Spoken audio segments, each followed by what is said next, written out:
Bonjour à toutes et à tous, j'espère que vous allez bien, que vous passez une agréable journée. Bienvenue aussi aux nouveaux pour toi. Voilà, si tu es nouveau sur ce format-là, sur cette chaîne YouTube, je me présente rapidement.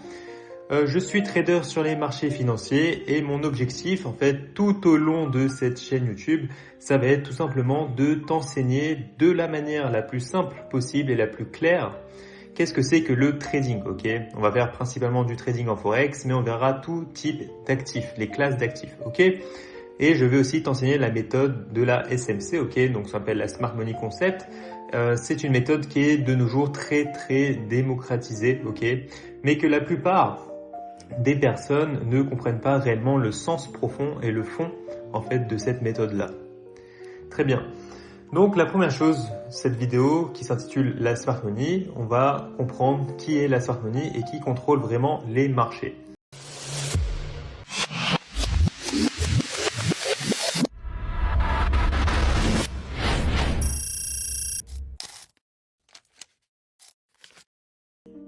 Le premier constat qu'on peut voir, c'est que 90% des traders retail perdent leur argent sur les marchés. Ok, c'est tout simplement phénoménal.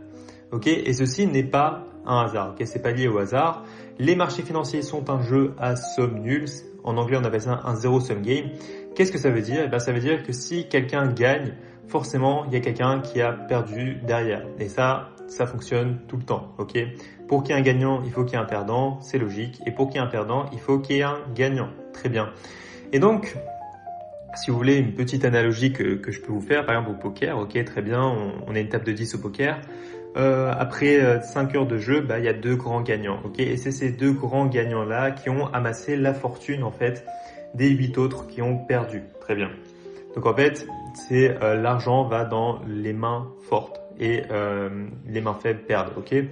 Et donc vous vous rendez bien compte que si 90% des traders retail perdent leur argent, ça veut dire que ces 90% là, qui sont des sommes colossales, excusez-moi, vont dans les mains, ok, de la smart money, va dans les mains des personnes les plus fortes sur le marché. Alors, qui est la smart money et quels sont ses acteurs? On en a trois principaux. Premièrement, vous avez les banques centrales, ok, comme la Fed, ok, qui est la banque centrale des États-Unis, la BCE, la banque centrale européenne, et la BOJ, la banque centrale du Japon. Mais il y en a d'autres, ok, ça c'est les trois principales, mais il y en a d'autres. Vous avez aussi tous les hedge funds comme BlackRock par exemple, et aussi troisièmement tout ce qui est lié aux banques, ok, donc les plus grosses banques d'investissement commerciales et privées. Vous avez ici la Goldman Sachs et la JP Morgan, ok. Il faut comprendre qu'en fait ils sont le marché, ok, littéralement. Ils ne subissent pas les prix, c'est eux qui les créent, ok, parce qu'ils ont littéralement des fonds en fait infinis, ok. Donc voici quelques images. Ici, vous pouvez voir BlackRock, très bien. Le plus gros fonds américain, le fonds de gestion, le gestionnaire d'actifs.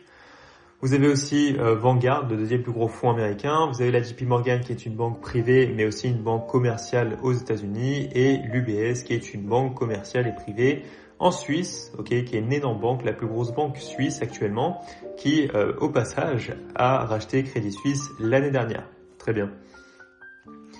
Donc voici BlackRock et Vanguard, ok. Donc ça, c'est Larry Fink, cette personne-là, qui est le chairman et le CEO tout simplement de BlackRock. Et vous voyez que BlackRock gère 13 900 milliards d'actifs sous gestion, ok. C'est une somme colossale, c'est littéralement infini, ok.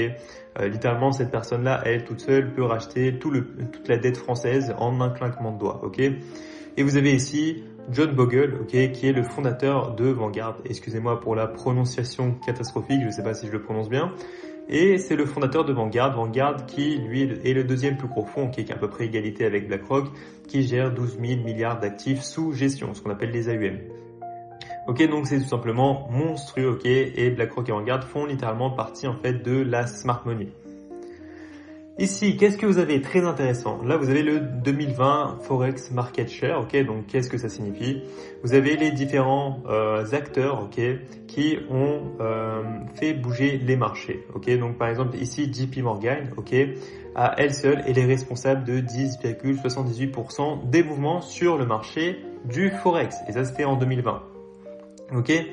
UBS 8,13%. La Deutsche Bank 7,38, la Citi, HSBC, on retrouve Goldman Sachs, State Street et Bank of America, ok. Donc ce qu'il faut comprendre, ok, c'est que la smart money, ok, ce que j'appelle la smart money, c'est plusieurs individus, ok, c'est plusieurs acteurs, ok, la JP Morgan en fait partie, l'UBS aussi, HSBC, Goldman Sachs, etc., etc. Et en fait, ces individus-là, excusez-moi, ont des intérêts en commun, ok. Donc en fait, littéralement, par exemple, si la JP Morgan et State Street et Goldman Sachs veulent acheter du franc, ok, et ben ils vont tout simplement se mettre en accord avec l'UBS directement, ok. Et donc là, vous comprenez que toutes ces personnes-là, en fait, on peut additionner littéralement en fait ces chiffres-là pour créer un seul individu qu'on appelle la smart money. Donc si on additionne les 10% plus les 8%, plus les 7%, HSBC, etc., etc., ben, en fait, vous comprenez que la smart money est responsable, en fait, globalement, de 70 à 80% des mouvements sur le marché du Forex. Très bien. Et donc, pourquoi les institutionnels ont besoin de vous, ok? Pourquoi ils ont besoin de votre liquidité? Et ben en fait, ce qu'il faut comprendre, c'est qu'ils possèdent de l'argent infini, ok? Et que leurs ordres en fait sont tellement immenses sur le marché que pour cela, ils ont besoin de contrepartie, ok? Et donc cela va nécessiter de la liquidité, ok? Les gros ordres institutionnels nécessitent des vendeurs retail, ok? C'est pour cela que vous faites SL à chaque fois. Ok, parce que vous n'êtes pas dans leur sens, vous êtes à contresens. Donc ici, je vais vous montrer une analogie que vous allez pouvoir comprendre. Ok, imaginons qu'on est sur un marché global. Ici, c'est le marché des pommes. Ok, vous avez le marchand, vous avez l'acheteur. Ok, l'acheteur, lui, il souhaite acheter une pomme et donc le vendeur va tout simplement lui fournir sa pomme. Ok, à partir de ce moment-là, l'acheteur va tout simplement pour acheter sa pomme, va lui donner des dollars, enfin ou des euros ici, il me semble que c'est 2 euros, magnifique. Et ensuite le vendeur, quand il récupérera ces euros, il va lui fournir la pomme. Ok, à ce niveau-là, il y a ce qu'on appelle un contrat qui est créé. Dans ce cas-là, c'est un contrat oral, ok.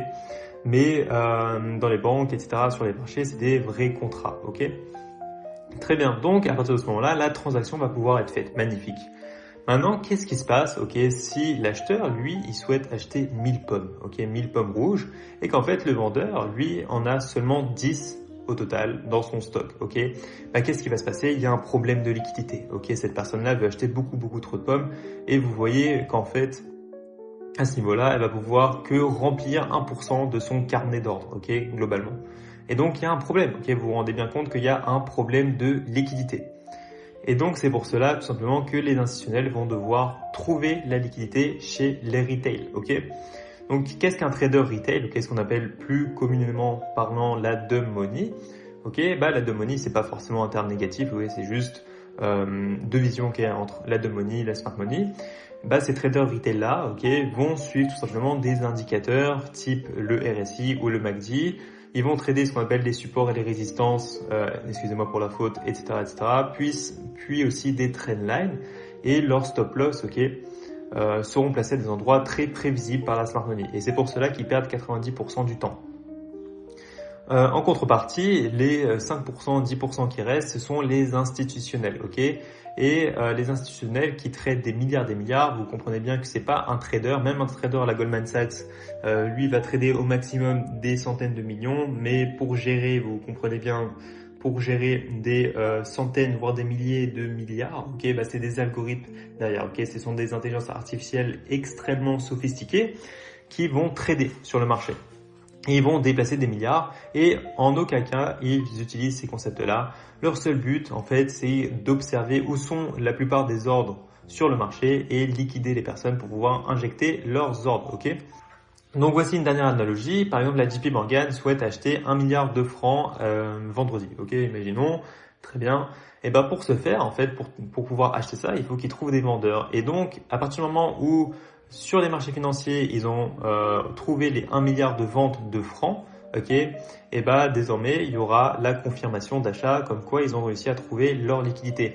Mais tant qu'il n'y a pas ces 1 milliard là de ventes, il n'y aura pas de liquidité et ils vont pas pouvoir, ok, effectuer leur achat. Ok, ici c'est un chiffre petit que j'ai pris, donc c'est possible, mais il y a des moments où il y a des chiffres beaucoup plus gros qui doivent être injectés sur le marché et pour cela il faut qu'ils récupèrent la liquidité dont ils ont besoin. Ok. Magnifique. Alors, qu'est-ce qu'on va apprendre globalement, dans ce mentorat-là, dans cette chaîne YouTube? On va voir plusieurs choses, La première chose qu'on va voir, ce sont les structures de marché qui sont essentielles, pour la compréhension même, du marché. On verra aussi les manipulations, donc comment repérer en fait la smart money. Parce qu'en fait, les smart money sont tellement gros, on l'a vu, ils ont des ordres tellement gros qu'ils vont laisser des traces, sur le marché. On va apprendre à repérer ces traces-là via les zones d'accumulation et distribution, Et on verra enfin comment rentrer sur le marché et comment tout simplement être du côté de la smart money et non pas de la dumb money. Voilà, donc dernière analogie, j'ai remarqué qu'on aime bien ça. Et ben ici, par exemple, vous voyez, il y a une baleine, ici ça représente la smart money. Là, il y a les planctons, donc la dumb money, qui se font manger. Et notre but à nous, tout simplement, c'est d'être ces petits poissons-là aux crustacés et suivre la baleine et profiter, de la nourriture, des restes de nourriture qu'elle a mangé, Voilà. Donc, c'est la fin de cette vidéo. Merci beaucoup si vous avez suivi la vidéo jusqu'à la fin, ça fait très plaisir. Si vous voulez me contacter, avec grand plaisir, si vous avez des questions, quoi que ce soit, n'hésitez pas sur ce mail-là. Voilà, et donc c'est la fin de la vidéo. Merci à toutes et à tous, et n'hésitez pas si vous voulez vous abonner, commenter, liker, ça fait extrêmement plaisir. Au revoir.